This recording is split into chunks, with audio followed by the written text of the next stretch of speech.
Hello katuhog! Welcome sa first step ng crocheting. Today, matututo tayo gumawa ng chain which is usually the base ng lahat ng crochet projects. Una, grab nyo ang yarn at hook nyo.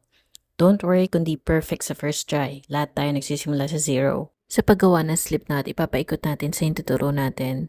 Tapos yung dulo ng yarn, ipapagitna natin. Tapos insert natin yung crochet hook at saka natin hihilain yung short na yarn, yung may buntot. Tapos ganito natin ilalagay sa kaliwang kamay natin kung right-handed tayo. Ito bale ang magkocontrol ng tension habang naggaganchilyo tayo. Tapos ready na tayo mag-work ng chain. Yarn over. Tapos ipapasok natin dun sa loop.